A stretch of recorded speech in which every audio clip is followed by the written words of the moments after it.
welcome back to Catabolic Window. We are coming in with the energy today because I am caffeinated and deloaded and ready to fucking go again. Jack boy, how are we doing?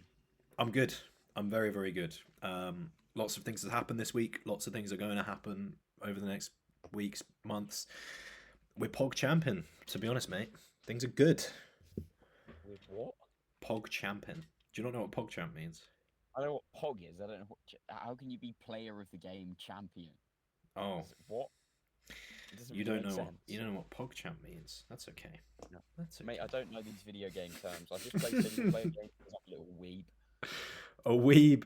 I did actually, to be fair, speaking of games, for the first time in forever, I bought a COD game. I bought Black Ops 6 and I haven't played since Black Ops 2, so I haven't played since like 2012. Yeah, mate, that's nuts. Crazy.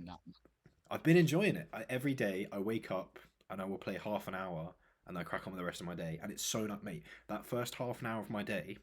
You do what? Nah, can't do it. Mate, it's so nice. Wake up, get a little coffee going, right? I'll sip on my coffee. I'll play a bit of COD. I get like 2 games in, and then I'll take King for a walk, and I'll clear through my WhatsApp. Get home, respond to check-ins. Oh, it's mint. I fucking love it. How can you walk King and send messages at the same time? He's a big, powerful boy. He's hands-free. I have him, so I wear this like dog bag with his treats in and his bags in, and then he's clipped to that, so I can just walk him hands-free. And I walk around my town like delivering voice notes and like texting and stuff. And I post as well. I make posts while I walk him. What if he just like fucking starts pulling and yeets you over? He doesn't. He's trained.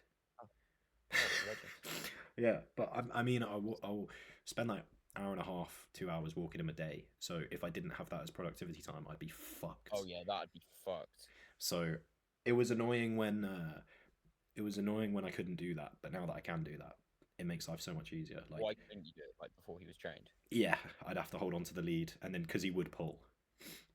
Right, I see. But he's very good. Like he literally just like chill. Sometimes he'll like stop to sniff something, and then I try and walk off, and I feel like a resistance about it.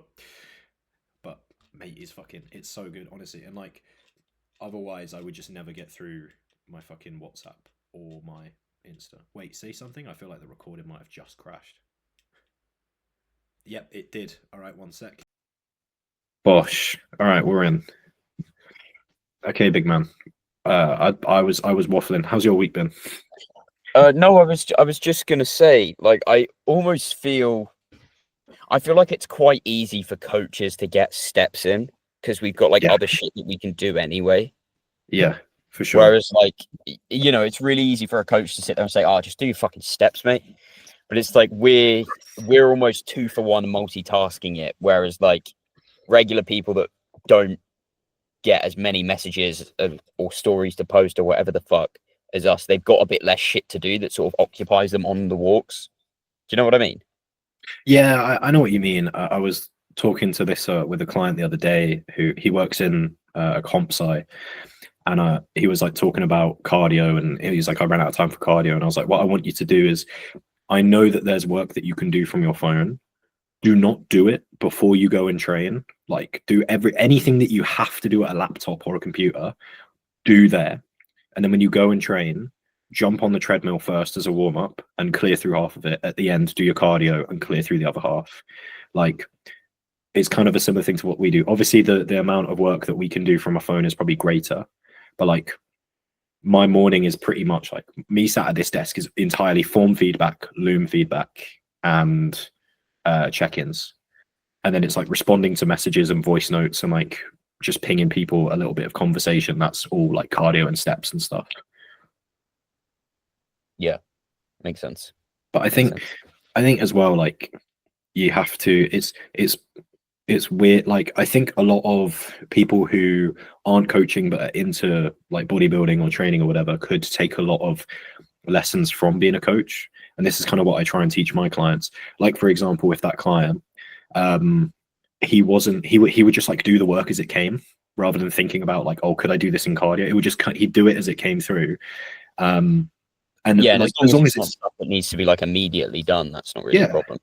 exactly. He had to do it by the end of the day, but like, you know, things would come through and he would do them as they came. And then in the morning, he'd end up like, you know, spending like 2 hours on his phone, like an hour on his laptop. And then when it comes to his cardio, he'd be like, oh, I don't have time because I have to do all my laptop shit now. And I said, oh, just do your laptop shit in the morning. Like anything that you cannot do, save your cardio work. And anything that you can't do with cardio work, like if he's organizing stuff, if he's in group meetings, like messaging and stuff, like he'll attend meetings with like the camera off and the mic muted and just be doing his cardio and just like messaging into the thing. Like, you know, you'd like anything that you can get away with kind of doing without, yeah, anything you can get away with doing while you're doing your cardio, you might as fucking well. Same for like steps, like save up work. Don't do work as it comes through. Think, is this something that I could be doing something else alongside, or, you know, do I have to like bring a laptop? I have thought about like getting a little cardio bike so that I can do like form feedback with a laptop there while I'm doing cardio. I have a standing desk. Oh, okay. Yeah. What? And then you put like a treadmill underneath it. I don't need more steps. I need like I do not need more steps. My steps are already at like 20k a day. Right. It's just it would just be cardio. I just do it. Yeah, man. Because like walking to the gym, walking King. Where I live, my car isn't. I don't have a drive. We have like a car park, and sometimes I can't get to that car park. I have to go to a further car park away. So it's like 5-10 minute walk. Walk to the shops. I mean, this morning I walked King. Realized I'd ran out of chicken, walked to the shops, got chicken. Like, I'll have to, my car's parked quite far away. I'll walk to my car. I'm probably already at like 8k steps right now. Right. Yeah. That is quite a bit. I think I've probably done 4 or 5.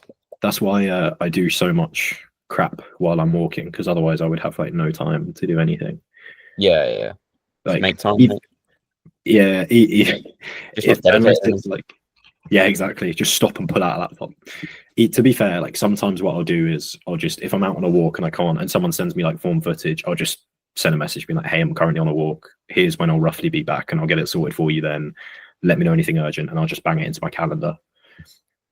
But usually, like sometimes people like as when the message comes through. Yeah. I never ever leave messages, because I feel like even when I'm training, I never leave a message. I'll always be like, hey, I'm training currently, I'll get back to you. Like, and then I'll put a reminder on my phone, because if you just air someone, it doesn't look as good as if you're like, you're still on it, you're still with the message. You're like, hey, just a quick one, I can't reply to this. Do let me know if there's anything urgent, because they might be like, hey, is this machine okay?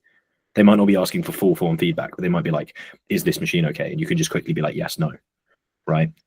If they're meant to be, if you've programmed a fly and they're like, does this machine work? And you look at it and it's a fucking curl, you can be like, no. But even before bed, I'll literally just message people and just be like, hey, just going to bed. If there's anything urgent, I'll be up for like the next 15 minutes. You can fire it across then. If not, I'll chat to you in the morning around this time. And then you set that expectation. People stop kind of messaging around that time anyway, but it's also just more polite, and they're more like, oh, okay, cool. He's seen the message. He's not just fucking around. He's not just being absent. He's still there as a coach. Why don't you just not open it then if you don't want to air it? Because that is just airing it. That's just leaving it. Like, because if every single, like, say I'm training, that means I'm leaving messages for 3 hours. That means someone's going to wait 3 hours for a response. Whereas what I could do is say, hey, thanks for sending this over. By the way, I will get back to you at this time. And even if it's like, you know, Uber, right? You ever ordered an Uber? You know, Uber they take like roughly the same amount of time to get to you as a taxi. Have you ever noticed that it feels quicker? Yeah, because it tells you when it's coming. Gosh, exactly. Exact same psychological like reasoning there. Like if I tell someone, instead of me just leaving it for 3 hours and then get back to it and be like, hey man, here's your footage. They might be like, why the fuck did it take you 3 hours? Especially if they don't know you're training. They send it on a rest day, instant response. They send it on a training day. And then you're like, why the fuck is there a 3 hour response? And then they're guessing. They're like, is he training? Is he on a call? The fuck is he doing? Why is he taking so long? Right? Especially if they're always sending it at the same time. Whereas if you just take the time, so I mean, it's like 5 seconds out of your day to be like, here's a reminder for myself, make sure I respond to this person later, and just be like, hey, currently training, I just got here, I'll be home in like 2-3 hours. If there's anything urgent between now and then, shout me, but if not, I'll catch you then. And then most people, especially if you say, if there's anything urgent, let me know. Most people then say, nah, it's not urgent. If there is anything urgent, they'll let you know, and then you've not dropped the ball. But if they're, most of the time they're like, oh yeah, to be fair, I guess it isn't urgent, I can wait. And then because they know what to expect, you meet that expectation and they're happy, rather than just sending a message and they might see Jack's come online, but Jack hasn't opened your message. And it's like, what the fuck are you doing? What am I paying you for? How many times have you had it though, where someone like, where it's like genuinely an urgent thing and you've missed it? Almost never. That's sort of what I'm thinking. But if you say to someone, is it urgent? Like, people can get, particularly in the early stages of coaching, particularly if you're charging a lot, people can get very like, if people can get, they can feel like there's a lot of urgency behind it. So if I just message, hey mate, I'll get back to this later, some people, it can rub them the wrong way. But if you say, hey, I'm just training, I'll get back to you later, but if it's urgent, let me know. And then they're like, I guess it isn't urgent. That's a good point. Okay, cool, I can wait. Right? If you say to someone, if it's urgent, let me know, because then 9 times out of 10, they are far more relaxed with waiting because you've reminded them, hey, this isn't urgent. There might sometimes be something urgent though, where they're like, you know, they're newer to the gym, they're freaking out, and they're like, oh my God, this machine's taken, what do I do? And then you can just quickly like send over a response. But most of the time it isn't urgent, but it removes the urgency of non-urgent things. We know it's not urgent, but if it's that client, and especially if they're very invested in their training, especially if they're bodybuilders, when I first take on bodybuilders, they're always like, they want their fucking shit immediately. As soon as you send a check-in, as soon as they send the check-in form, they want it then. As soon as they send a cross-form feedback, they want it then. They don't want to wait around. Like, people will message me that they are like waiting. They're like hyped for me to send their check-in and send their feedback. Like, they want it immediately. So if I say to them, hey, look, here's an expectation of when it will be with you, but I can do it now if it's urgent. Or sometimes I'll say to people like, hey, I'm just doing cardio, I don't want to give you half-assed feedback, I'll be home in an hour, I'll shout you then. And then they're like, okay, cool, thanks. But just kind of leveling with people and letting them know your thought process gives a much if you've got a bodybuilder client, I can't think of when something would be urgent outside of like a peak week, which you're going to time for. Exactly. Like a bodybuilder's going to know what they can do instead of a pec deck. It's not about actual urgency, it's about perception of urgency. So when someone sends us form feedback, we're not like, oh my God, I need to send this back within the next hour, especially if you're doing something. If you're at your desk, right? If someone sends over form feedback now, they can wait until the end of the podcast. But before the podcast, I'll be all over it. But people build urgency or a perception of urgency with what they're doing, particularly if 9 times out of 10, when they happen to send your form feedback, you instantly reply because they catch you at a good time. If they catch you at a bad time, that sense of urgency that they have isn't being met. So it's about reminding people and changing their perception of urgency. It's not about actual urgency. Like 9 times out of 10 of the messages I deliver, except for that time that I had a client go hypo this week, that was urgent. Yes. Besides that, I've dealt with nothing urgent this week. But if I say to someone, hey, if it's urgent, let me know, then they will respond, yeah, it's not urgent, that's fine. And you've immediately calmed them down. Whereas if you just leave it and they have this perception or this idea like this is really urgent, or they're expecting a lot of urgency, or they're expecting quick responses like within the next minute, and you're not able to do that for whatever reason, then you're just leaving that client high and dry. And that's where a lot of dissatisfaction comes in. That you like train into people. If you within the first couple of weeks, you're responding to everything really, really quickly, that's then what they come to expect. I don't think it's unreasonable to respond within a couple of hours. Yeah, like say if someone sent me form feedback in like 2 hours and I've got a block of 5 PTs, I'd say, I'd say, hey mate, thanks for sending this across. I'll get back to this tomorrow morning, something like that. I do that there. If it was, I had like, you know, they sent it across now, and then I could do it at 12:30 when we finished the podcast and had lunch. I don't think I need to say something there of like, you know, I'll get back to this in an hour and a half, sort of. Do you get what I'm saying? It I depends on feel what like you're that's a doing. reasonable waiting time. I won't do it during calls because I don't want to distract from the call. But if I'm training, particularly newer clients, but like if I'm training or doing cardio, I'll almost always do it. And then my WhatsApp is like a measure of like what I need to get back to, because anything that I don't need to get back to now has already been opened and I've sent them a message and it's scheduled into my calendar. And I can also plan what I'm doing when I'm back later. But just like those 5 or 10 seconds of just messaging someone and being like, hey, I'll get back to you. Let me know if you need this urgently. And then they're like, oh shit. You not then feel like you've somewhat looked at it and then you're processing it and then you're not really thinking about training anymore. No, because there's like 10 to 20 to get through. I can't be keeping that much in my head. Right. Unless it's like it's very, unless if it's like one or two things, maybe, but usually it's like well, I'll be like in the car before my session, like going through them, being like, hey, I've just pulled up to the gym, I'll get back to you guys later. And like I'll be like sending that out like 10, 15, maybe 20 times to people, because a lot of the time people send over, particularly coaches, they tend to train, or like they tend to train in the morning, and then I'll get like, because I'll train at like 1 or 2, so usually by 1 or 2 most people are sending over form feedback, or they finish their check-ins for the day, so they're sending over check-ins. So it's always like 1 or 2 my WhatsApp picks up, and that's usually when I'm training, because I have to if I want to fit in calls in the morning and calls in the evening. It's the only time I can train.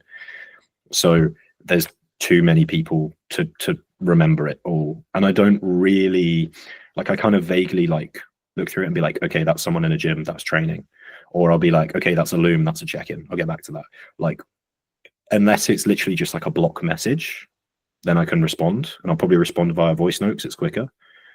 But there's, yeah, if there was like 1 or 2, maybe if someone was having a real shit time, then yeah, but I'd also probably respond to them if they were having a shit time, to be honest. Like, I would consider that urgent, to be honest.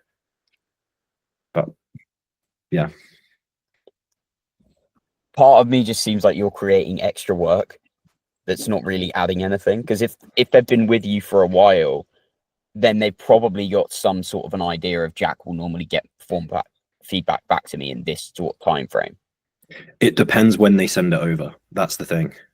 So sometimes people happen to, like, particularly because the biggest thing as well is like, I'm dealing with coaches, and I'll get coaches to send over their plans and their check-ins. So like let's say that someone usually sends me over their training footage on a Wednesday, but they sign a client up on a Monday, they onboard them on a Tuesday, and they've just finished onboarding them now, so they've sent me a message now. Like, or they've just had a client check-in, or a client's just messaged them. There's a lot of spontaneity within coaches, and they'll message me and be like, what the fuck do I do here? What do I do here? Or people will be like, I want this on the academy, I want that. There's not like, people aren't always, I mean, it depends on the person. Like, some people are like, every Friday at 4 they send over their form feedback for the week. Every Tuesday or every midday, like I've got clients who like every day at 6 a.m. will send over their training feedback, right? Or people send it over at the same time. But then there's also people who like will kind of scatterbrained message, or things come up or whatever, and like they're not always consistent. And if they're used to messaging me on a rest day, or they're used to messaging me at the weekend, I don't think people think about it that much. I really do. 100%. 100%. The thing about like the thing about like the thing about like a coaching service is like, the more that you charge, the more expectation that comes with that, and the more clarity that you offer into like what's going on. So like, when my routine changes, I'll send a loom to all my clients. Like, so my clients vaguely know my routine. When my routine changes, like it will in prep, that's where I'll send over a loom and be like, hey guys, like the routine's going to change, particularly for like coaches, because they kind of need to know my routine to know like what to expect. Like with sorting out calls, with when I'm doing steps, when I'm going to be more responsive, when I'm training, when I'm doing cardio, etc., etc. And if you set that expectation of, hey, here's when I'm doing stuff, then you get a reputation of like wicked fast replies, because people know when to message you and when not to message you. But if people message outside of those hours, you can still be like, hey, just quickly running through things. But it's a lot of it is just to do with like basically just making people happy and not leaving them high and dry, and basically always feeling like they've got a coach there. And if you say, hey, I will do this, and if it is urgent, I will do it.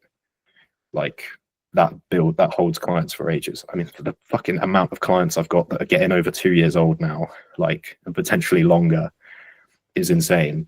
And a big reason for that is because, like, Kez, for example, I posted her testimony the other day. She's a 25-month client.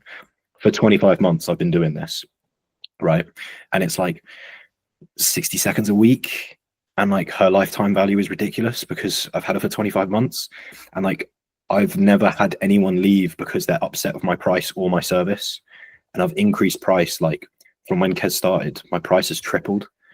And I've still not had her or people she's referred or other people who've joined be upset with the service. I've still maintained, even though my client base has also tripled in that time, I've never had people say you feel busy or your clients drop, like your replies drop off or whatever, which happens with a lot of coaches as they do pick up more and more things and do get more and more clients. Like how many times do you hear about the top coaches in the industry and people are like, oh, they're falling off, and everyone's like, yeah, they're too busy.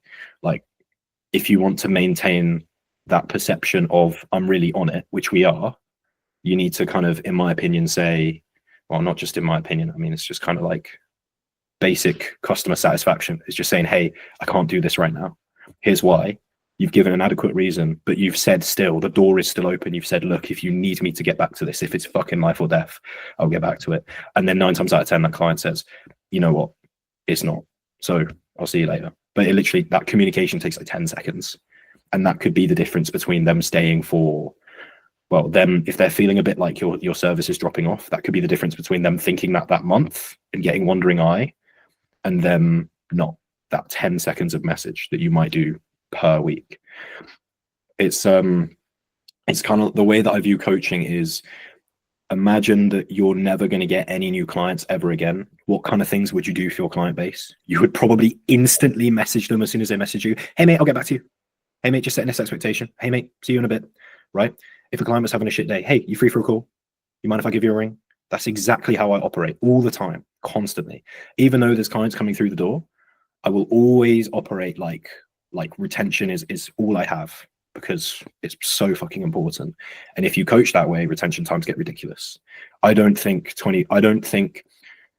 I think my retention rate is limited by how long I've been coaching, not by the quality that I've been coaching. I honestly think that I will retain clients for like 4 or 5 plus years easily. I'll confidently say that. That's cocky as fuck, but 100% back it. Because I've had a lot of coaches and I know what coaches do, and coaches will just ignore your message until it's convenient to reply to. But I won't. I will always reply, even if it's inconvenient, and say it's inconvenient and say I'll get back to you. And then you always have that expectation. If I say I'll get back to you at 3 and I'll reply at 1:45, you're like, holy shit, he's on it, even though it's a 3-hour delay. But I've set that expectation. Do you know what I mean? And suddenly a 2 and 3/4 hour delay is suddenly me being early instead of just not hearing. Reminds me of, have you ever watched Star Trek? Yeah. So, I can't remember the one, but there's, it's the episode where in The Next Generation, where the original Star Trek crew are on the Next Generation. I haven't seen it, but sure. So Scotty's talking to LaForge. Yeah. And he basically, like, they're talking about engineering, and he says to him, like, how long is it going to take? And LaForge tells him, it's going to take 3 hours. And then he says, how long is it actually going to take? And he's like, 3 hours. And he's like, no. What you do is you tell the captain it's going to take 4 hours, and you do it in 3. So then he thinks you're a miracle worker. I'm like, yeah, that's jokes.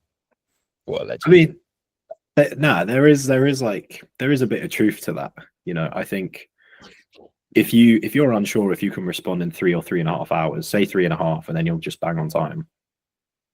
But I'm a big advocate for just like flat out transparency in the coaching process, like the entire time, because people respond to it tremendously. And like, either people will stop sending messages to you when they know that you're busy, or they'll just be like super happy with your response times because you're always setting that expectation of when you're going to respond. But yeah, I can't imagine I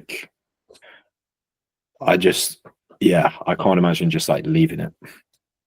I just couldn't do it. I'm not gonna lie, I couldn't do it. I still don't think it makes that much of a difference. I'm gonna very politely but strongly disagree. I think if the industry wasn't so competitive, sure, but It yeah. depends on the client as well, though. Like if you've got a client that messages you like morning and evening most days, Hmm. you get an idea of like if it's like if they're going to need something. Whereas if you get a client who only speaks to you usually on check-in day and they're fine for the rest of the week, they do sort of everything that you've asked, and it's just a case of continuing to execute things. If they message you at like 7 p.m. on a Wednesday, you're like, oh, I wonder what the fuck they want. This is probably important. Do you get what I mean? True. Yeah, true, but I wouldn't like I wouldn't It's not a value golden rule, but it's a I pretty good wouldn't I rule. wouldn't I'd avoid like valuing like communication frequency with one person above another. Do you know what I mean? Like if someone's No, messaging you, it's just what different people need. Some people are yeah, absolutely fine, and other people you speak to more frequently, and that's just if like it balance when you're working with dozens of people, it all balances out. yeah. Like if someone messages you more frequently but they're just chatting shit, there's still an incredible amount of value to that. Like that kind of need to be like related to you. And anyone who was on my talk on Saturday knows exactly what the fuck I'm going on about. But like that need for like coach client communication and that need for like kind of almost like a friendlier approach is really important to them. And so just because we perceive that message as like, oh, we're chatting shit about monster flavors, doesn't mean that it's any less important than like someone telling me they're going hypo. They're both important in very different ways. They both I don't could know. be, Hyper is pretty fucking important. yeah, but like they're different they're important in different ways. Like they're both very important messages to respond to, because being attentive and being 100% switched on and replying to both could be the difference between that client being satisfied with your service and not. Like people will leave a coach because they're like, oh, they just got so busy. And it's like, no, I think what happened was they got in the honeymoon phase, they replied to all your messages, and then they just stopped. Like, or they stopped valuing your messages because they're like, oh, this person messages me all the time and it's always shit chat, so I'm gonna like take a bit more time with it. And I think too many people do that. And that's where clients say, I was with this coach, but they're just so busy now. And I don't think it's busyness at all. I think it's attention to the client. And then obviously as well, if you're like, oh yeah, my coach let me go hypo, you'd be like, Well, the weird thing is people like, especially starting out, they don't really treat it like a job, in the sense of like, okay, I'll wake up, I'll have my first meal, I'll go for a walk, I'll have a coffee, I'll maybe start work at like 10 because I want to have a lie. And yeah, then I'll go and then I'll have my pre-workout meal at like 12. I'll watch a YouTube video to get me ready to train, and then I'll train from like 2 till 4. And then when I get back, like I just want to chill out in the evening. So it's like actually you've done like 4 hours of actual work. yeah. I know what you mean, 100%. I think a lot of coaches, especially if they train in the middle of their work day, they don't realize how little work. The training thing, I'm on board with you a little bit more of like messaging during the training. Mm. The evening one, I don't think is so important. Like if you get a message come through at 9 p.m, I don't think it's that reasonable to be like, why the fuck haven't they messaged me back? I'd Whereas, say depends. like, if I'm checking my messages at like 8:30, 9 p.m, I've got back to everything's done there. If something comes through at 9:30, 10, like I'm not on my phone. I'm going to sleep at that point. Even with international clients, It's not rarely happened. fair. Sort of thing. But yeah, you get an idea of that's one of those things where you just get into the rhythm of it. Like, okay, this is roughly when this person is awake. True. But I think even then, if you often the benefit of telling someone, hey, I'm not going to respond. Hey, I can't respond to this right now because I'm doing this, makes people hold off from messaging at that time. Like the amount of messages I get after 9 or 10 isn't that big, because people know not to reply, or I'm not going to reply, because I've already kind of like, if people do it, I'll respond to it and be like, hey man, I'm just getting to bed, but I'll quickly fire this over or whatever. And then people kind of like stop asking. And then if people are asking at that time, like I've got clients who will be up at that time, and if I see them messaging me at that time, I know it's probably pretty flipping important that they're But like, then I have the same thing as well, and I've aside from if it's been something really big and I'm like, okay, this is not something that I can handle at 10 p.m, then I'll say, yeah, I'll get back to it tomorrow. yeah, Sort of thing. but I very rarely get a message past like 9 because people know that. If I get a message past 9, it's usually someone new that's not like work that out. Yeah. I still think, I mean, how long does it take you to send a message and to be like, hey, I'll get back to this later because I'm doing this? Like, realistically, how long does that take? 10 seconds? Yeah. During training, it's definitely not a big deal. You're going to be sat on your fucking phone chilling anyway. But yeah. And you're going to be on the sofa in the evening anyway. If you're saying to clients like, okay, you should kind of be chilling out before bed, not thinking about work, relaxing, and then you're messaging them back at 9:30, oh, I'll get back to this tomorrow. Does that not make people think, oh, he's not doing the shit that he says I should probably be doing? How's that not being chill though? Because I'm saying I'll get back to it. Rather than going to bed with 40 notifications, I'd rather go to bed with none and then be like, cool, like I'm done for the day. I would find it more stressful seeing that like WhatsApp pile up. You know, I check my phone, set my alarm, and I'm like, oh, fucking 40 notifications, shit, try not to look at it. Like, I'd rather just get back to everyone and be like, hey, I'm just heading to bed. I'll get back to you to this tomorrow. Right? That's more relaxing. And then I can schedule in when I'm getting back to people tomorrow as well. And I know, okay, tomorrow I have to get up a little bit earlier because I've got too many messages to get through, or tomorrow I can get up on time. There's still time to get through this. And that's more relaxing, I would say. And you don't need to reply throughout the entire evening, but just kind of responding to people like here and there, like every hour or so, if there's messages that come through.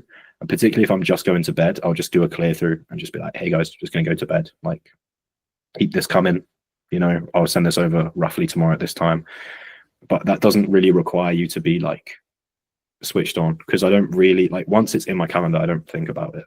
And it's like their to-do list. Then I don't have to wake up to a bunch of messages and be like, when the fuck am I going to get through this? Oh, fuck, I should have woken up an hour earlier. And then as soon as you wake up, your phone is just full of messages. And you're like, oh my God. And then you've got the messages from the night before. Like if I stopped replying at 9, I'd have the messages from 9 until like 6 or 7. So then you've got things to do anyway. It doesn't change what you have to do because you've just got it somewhere else. Yeah, but I've got it more organized. Like everyone, I've responded to everyone, so I've been there. So they've been like, cool, Jack still responded to me. They know when they're getting their feedback. I know when I'm doing their feedback. And then the only messages that I wake up to are just internationals overnight. Like if they sent me anything at all. And that's fine. That's much more manageable and much more relaxing. But if someone's sending me over like, you know, if someone sent me over something at like 9 and then they have to wait like fucking, how long would it be? Like 10 hours for me to even just respond? It's not actually 10 hours because they're probably going to be asleep as well. Is it? It depends on the situation. But honestly, the level of cost to satisfaction is just so worth it. I'm not gonna lie. Like realistically, of my day, how much do I spend sending those messages? Like 2 minutes. I've got like 12, 14 hours in a day. I can spare 2 minutes to like do that. Like if I'm, yeah, I can easily spare like 2 minutes a day to send through those messages. And sending those messages can be the difference between someone paying for another month and not paying for another month. And so across a larger client base, that's like thousands a month that we're talking about. For like, if someone's debating it, I don't think that's the be all and end all.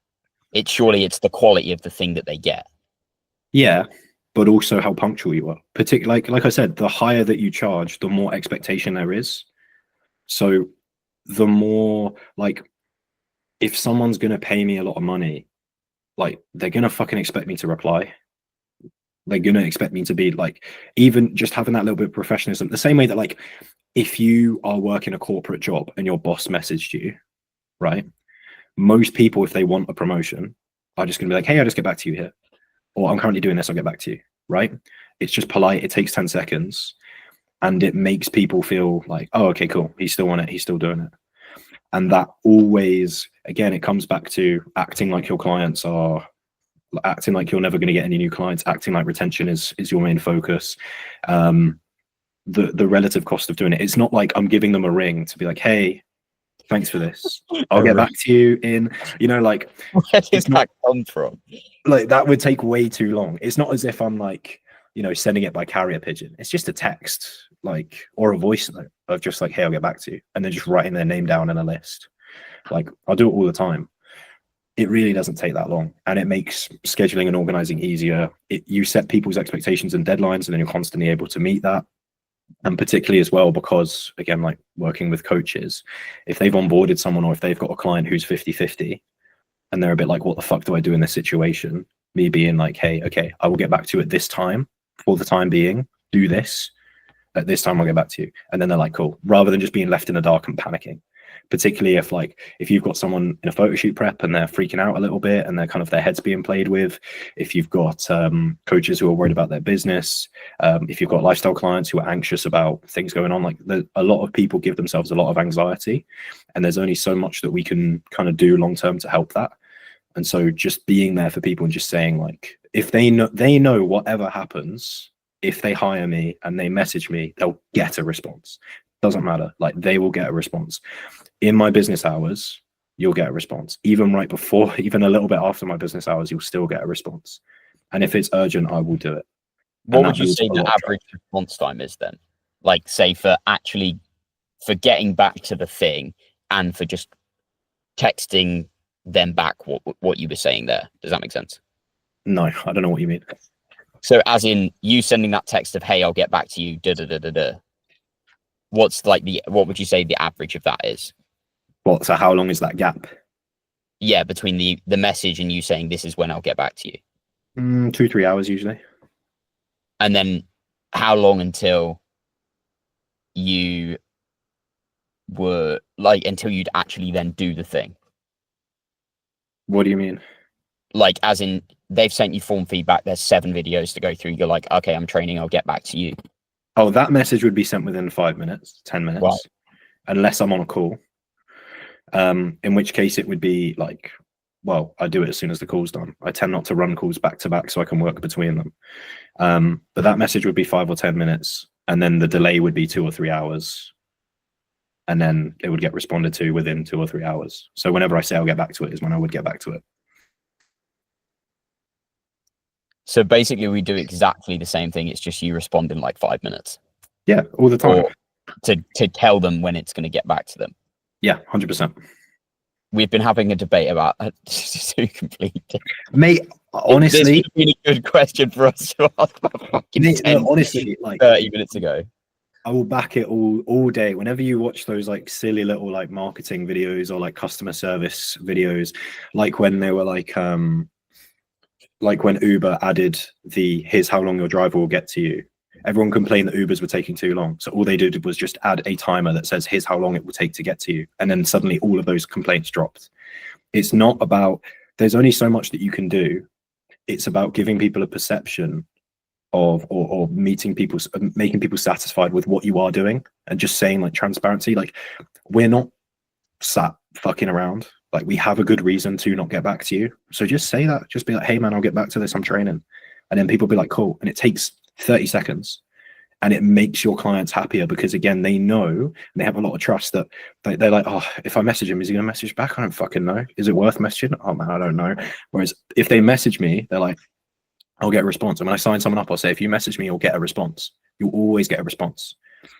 And again, I can keep to that. And then when I send out like feedback forms for people, I'll be like, how do you think of how much I'm charging? What do you think about reply times? It's always, this is great, this is great. And that's what I want. I want people to be like, you are on it. I'm paying a lot of money for you, so you better be there around the clock for me. And I am. But it just, I'm not changing my routine. I'm not like going to cancel a training session to reply to form feedback. Well, yeah, of course, that would be retarded. Yeah, but just, it's literally the same thing as Uber. I'm just adding a wait time. I'm just like, here's how long it will take. And they're like, cool. Just giving people that like, I'll get back to you this time. It takes minimal time. I think it's crazy polite to do, or it would just be impolite to just leave someone's message. And like, I don't see a reason not to do it, if I'm honest, because it's so minor. I don't see a reason not to do it. It's like fucking taking creatine. It's so cheap and so easy. You might as well do it, right? It's like someone saying, oh yeah, I brush my teeth once a day. It's like, you fucking might as well do 2, man. Like, what is the difference? Paul only brushes his teeth once a day. Why? Ew, what? Yeah. Why? I don't know, he just only does. What the fuck? How did you find that out? I can't remember. He was chatting shit about something, and it came up in the conversation. Ew, mate, that's so fucking gross, man. I know, outrageous. To be fair, I don't know if that's better or worse than people that brush like 5 times a day and like ruin their gums. 5 is insane. Mate, some people have like an obsession with brushing their teeth, like over brushing and shit. I would do like 3 when I had braces. That's normal, isn't it? For braces, Maybe. because you're meant to like clean them and shit. Yeah. I don't know. I've never had braces. I just had fucked teeth. I never got them fixed. What? Are you going to be one of those people that gets braces when they're like 40? Nah, I don't want braces. I'm not that fussed. What? That's insane. No one's ever been like, I hate your teeth. I'm fine. If people start saying I hate your teeth, I'll be like, fuck's sake. Then I'll go get braces. I just hate your hair. Yeah, that's true. Mate, the backlash, insane. There's this one guy who keeps commenting on my ad, being like, I keep seeing you in my feed. And I'm like, yeah, because you keep fucking engaging with it. You keep commenting, mate. He commented today being like, I'm going to have to block you. I keep getting this. And I responded, stop commenting. My guy is insane. Shout out Mr. Golfman. I'm not going to dox him. Golf man. Yeah, he plays golf. Fuck, you know. Oh, for fuck's sake, I keep. Did you see that? I sent you the reel of the guy that was in my comments. He was like, "Get off the fucking, what was it, burgers and Haribo's?" He said. Bro, that 180 was crazy. Yeah, I know. I was not expecting it was so fucking bizarre. It was so weird. I don't know where he was like proper having a go at me for being peak bulk. And then he was like, yeah, well done on you for making a video. I know it's nerve-wracking. He's fucking so weird. What? Mate, I can't believe he said like burgers and Haribo. It's such a bizarre. I felt like he was projecting there. It's such a specific thing to eat. Yeah, that would be fair. What?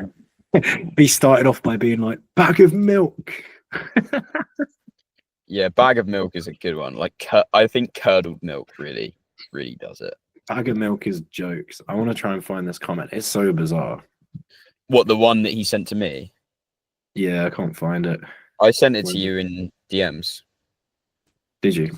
It was. Let me find it. I know exactly which reel it was. I just want to get his second message. Yeah, this is it. This is it. Look like a bag of milk. Sort your diet, and get off the beer and Haribo's. Oh yeah, it was beer. And I said beer and Haribo would be an interesting diet, and this was filmed months ago before my cut. That was a bit mean of me. Apologies. It's all a journey, and don't let anyone push you off it. The bigger, better, and more dedicated you get, the more people will try and convince you not to do it. Even when you're not in shape, you still did a video. Well done, man. All the best on this journey. It's fantastic. It was so confusing. I was like, I've never had this happen before. Mate, that is fucking bizarre. That is absolutely fucking bizarre. Yeah. Sorry, I just got a weird message. What was it? From ANE Education, asking me if I'd like some coaching education. You fuck off. It's well, it looks like it's fucking what's his face's brand. Oh, what's he called? Oh, I can't remember his fucking name. The guy who he used to do coaching with Pete. You know, Pete was a co-coach of him. The fuck's he called? Ali? Yeah, that's it. It looks like his brand. Don't be fucking cold DMing me, man. That's put me right off it. Fuck off. I think I dropped him a follow because I was like, oh, let's see what other coaching education is about. It doesn't sound like it though, because Ali's name is Fraser, his surname. So I don't know where the NE comes from. ANE. It's 2 people. Oh. I think it stands for something. Oh, it's the AN Education. Oh, it's Ali Nathan. From Ali and Nathan maybe, I don't know. Send me the page. All right, we'll do. Yeah, the cold DM's a bit dodgy, but they are both smart guys. And they should not have to cold DM. That is very true. Fuck me. How the fuck do I don't know if I can send you it on How the fuck do I send you a page on? I'll just send you the URL. I'm on. I was chatting to this about one of my clients actually, who's a PT, and we were just talking about the difference between like approaching someone online is like it feels really fucking sleazy. Yeah. Like, you know, of like you obviously want money. Whereas like if you're a PT in a gym and you just go and say hi to people, like it's fine. It's because it's the same thing, but because it's in person, it's almost not weird. Yeah. Do you know what I mean? 100%, man. I think because you're already putting yourself. I think it's environment. Like if you walk into a gym, you're expecting PTs. Like there's going to be PTs there. It's just how it is. It's like when you know when you go into a shop and then the shop people are like, "Oh, can I help you?" You might be rubbed the wrong way about it, but you're not hugely. Whereas you go on Instagram, you're not expecting. Well, it's almost about the timing of it, isn't it? Actually, Yeah. That kind of makes it more sense with the Instagram. Because if you walk in the shop and immediately they're like, "Oh, how can I help you?" You're like, "Fuck off! I've not seen anything." Yeah. Whereas like if you've been walking around for a couple of minutes and then they're like, you know, just checking to see you're okay. Let me know if I can help with anything. It's way nicer.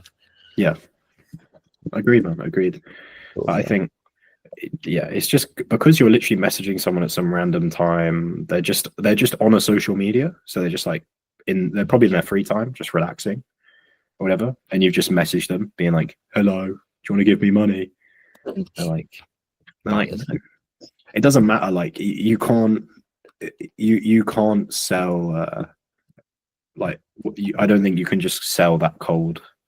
Like even if you just put together like an insane presentation, people are just not going to watch it. Or even if you had the most persuasive paragraph in the world, people aren't going to read it. And any client that you do, and the clients that come in off the back of that sort of shit, like we've both done it at some point because people tell you, "Oh yeah, this is the thing that you have to do," and you realize it's fucking stupid.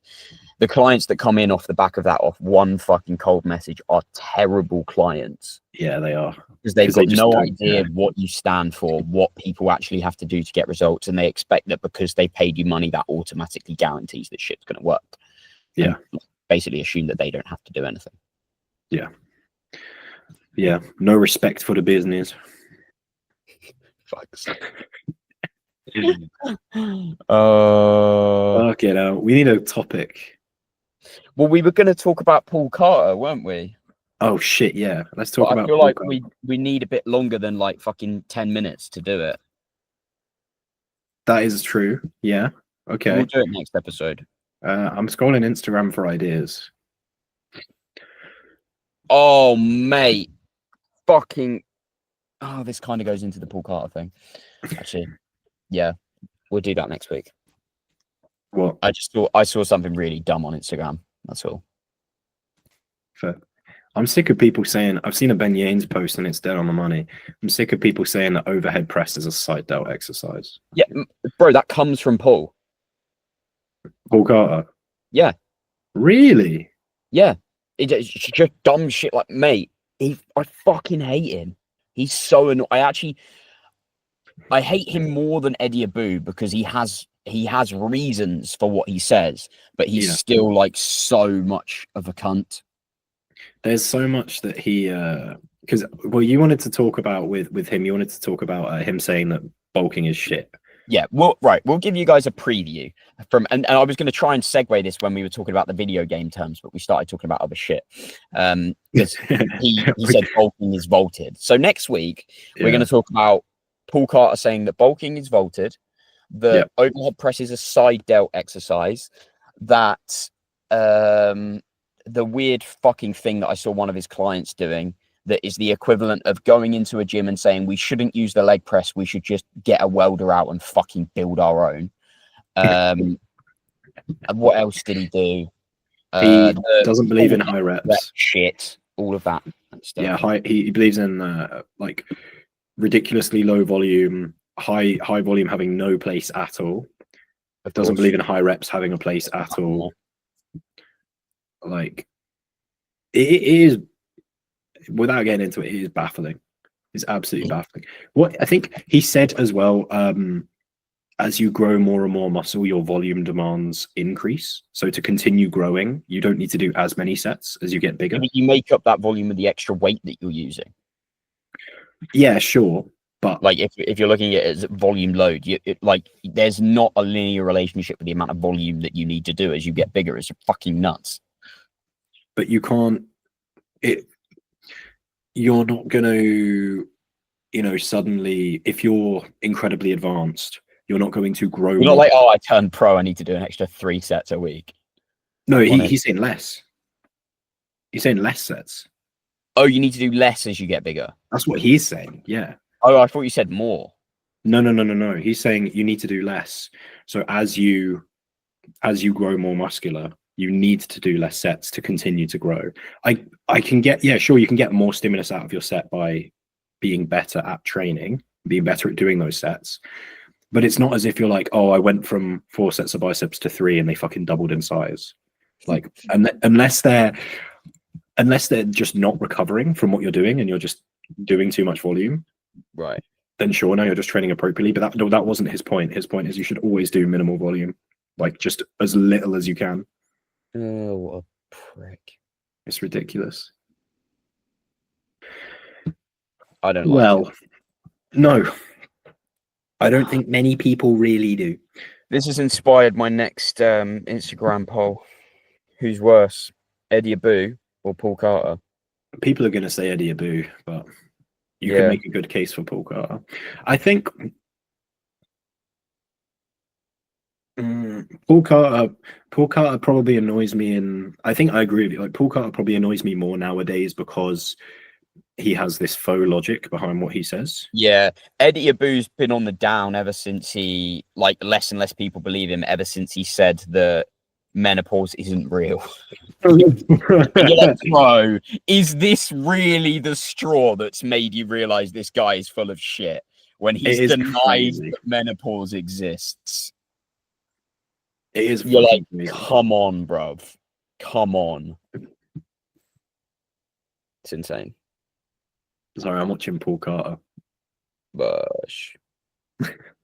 Don't watch Paul Carter, mate. He's one of my hate subs. Oh man. Yeah, I don't have that many left. Oh no, I've got loads because it's great content to react to. Who else is on your hate subs? Oh my god, that's shit alignment on that fly. Wow. Paul. Sorry, that's from Paul. That was fucking woeful. I hate the way he eats as well. Do you know how Paul Carter does his food? Don't tell me it's like Dr. Mike. No. Do you not know? No, how does he do his food? Do you know how The Rock does his food? Oh, is it weekly calories? Kind of. Like, oh no, he has a fucking massive cheat meal, doesn't he? Yeah. That doesn't make any sense. How can bulking be vaulted, but then you have a fucking cheat meal every week that puts you way into a surplus? Well, I think because he's using weekly calories to keep himself at maintenance, but like, oh, fucking gay. To me, it screams. To me, it screams eating disorder. Like, that is disorder. Mate. Like, you should not push your food and your psychology that hard 6 days of the week that you need to eat the fucking kitchen sink to feel reset. Like, it's the shit that he eats is incredibly unhealthy. It's ridiculous. Has he got any stories of it? He's got a story on carb cycling. No, beyond that, no. He stopped talking about it. I've been following him for a long time. He used to talk about it a lot. He used to show them, and it would be something ridiculous, like I ate 2 pizzas and 4 cheesecakes. 4 cheesecakes? Yeah, something stupid like that. Well, listeners, you have got a great preview of what we are going to talk about next week and the retardedness of it. Let us know your thoughts on it. I hate the Rock for doing it because he normalizes that. Like, I get a lot of like probably like people in their 30s who are a bit more casual into the gym still have that approach of like, yeah, strict clean food 6 days a week, and then you have 1 day a week and you go fucking nuts. I'm like, yeah, but then they also don't work anywhere near as hard as the Rock on those 6 days, and then they're like, why the fuck isn't it working? Yeah, exactly. But also they're like, why the fuck is my blood pressure elevated? It's like, because you're going to need more than 6 days of eating pretty healthily to undo the fucking 10,000 calories of shit that you've eaten. Yeah, that's insane. That's insane. Oh, you know what could be a good one to talk about? And I had a client message me about this. Yeah. is you know Kuba. Let's go. You know his cable laterals. Do you know what's wrong with them? Oh fuck! I reacted to them a while ago. I can't remember what he did. It's not alignment. It's not tempo. It's not intensity. It's not cuff placement.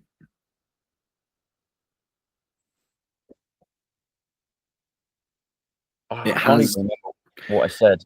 Oh, he fucking holds the ball, doesn't he? Yeah, he holds a ball or a D handle. Oh, mate. I don't know Fuck where that comes off. from. I don't know where that comes from. If you can't, oh, who does it? Fuck. I can't remember where it came from, but yeah, it like if you genuinely can't just fucking grip your hand to stabilize your forearm, like you've got way bigger problems than growing your delts. I love And you don't even need to. It's like let's eliminate using a D handle so that I can just get better internal feel and think about my side delt a little bit more, and then so I let's can grab a hold D shit in my handle. hand so I have more shit to think about. But when you're surely then when you're doing a leg extension, you'd want like a little something between your toes to grip onto. You know, like I just don't get it. Like I literally just don't get it. I can understand I can understand maybe if you're learning the pattern, if you're like, oh, I don't know which way to kind of rotate my wrist. Like you're getting some shoulder pain on laterals and you're like, oh, it doesn't happen with a D handle, I'm doing it with a cuff, and you're set on using a cuff. Sure, in your warm-ups it makes sense to, or you can say imagine holding a D handle and lateral raising like you're holding a D handle. But people who are doing it for like stability, to create stability in their nervous system from their hand and their wrist to their shoulder, fuck off. Yeah, that is pretty insane. I can't lie. You are wasting your time. I think the thing is as well, people give themselves a lot of what the fuck is this ad I'm getting? A lot of people give themselves like forearm tendonitis and forearm issues from not doing any kind of like grippy stuff. So I've definitely had it before where like I used straps on curls, straps on laterals, straps on back work, obviously. Yeah. And like cuffs on everything. And then I got forearm tendonitis because you're still putting that load through your forearm, but you're using a load that you can't actually hold on to.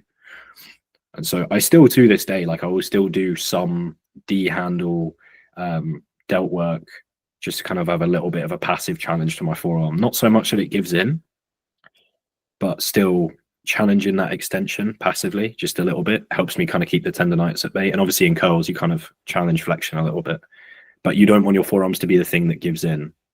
But otherwise, it's like my back work will give me fucking forearm tendonitis. But anyway, any bodybuilders out there who get forearm pain, that could be a good reason why. It's fairly common. Yeah, I think it was Will. I was talking about this. It was one of your clients. I was talking about this with the other day. How the most I realized this, the most useful shit to have in your gym bag is the least expensive. Oh yeah, man, 100%. Like you're looking straps, cuffs, probably about it. Knee sleeves, squat shoes. Yeah, they make a difference. Is it the be all and end all? No, probably not. Like that sort of thing. But like the big hitters of shit that you absolutely need to have are really fucking cheap. Yeah. Main one I use the most is probably The BFR. Oh, seatbelt. Yeah, that's pretty cheap as well. Yeah, unless you get a fucking branded one. I mean, like literally the only like equipment I'd say I need is straps. Like that's really it. Like I haven't used a belt in ages. I would put cups in there for me just because I can't do any sort of fly and some latty stuff without or I can't do any sort of fly or tricep movement really. That's for any sort of period of time. I mean, to be fair for me, like I do need a BFR for legs. Yeah, exactly. But I mean, like, yeah, realistically, what do I keep in there? Belt, BFR, straps. I do keep some resistance bands for warming up, but that's mainly rehab work. Optimal. That's literally it. Optimal as fuck. I know, bro. I'm so warm.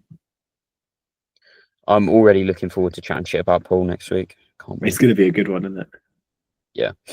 Okay, so guests, are we getting those lined up? We spoke about that last week. Yes, I've messaged two. I don't want to say who they Yeah. are because they haven't got back to me yet. So I don't want to call them out on the pod because that does feel a bit peak. Yeah. Yeah. In fact, let me message you. You got WhatsApp open? Yeah. I know who I remember who you talked about. Yeah, that one. Let's try and arrange that for And that these one. couple of weeks. But I can't do next Tuesday because it's my birthday and I'm going to be doing shit. So we can arrange it. Oh, we've got to arrange next podcast then for the Paul Carter chat. Yeah, buddy. Yeah, buddy. I wonder Okay. if we'll get any backlash. Do you think Paul will somehow see it? I don't fucking care. What's he gonna say? Oh, you're retards. That's what he says anyway. You're Mate, retards.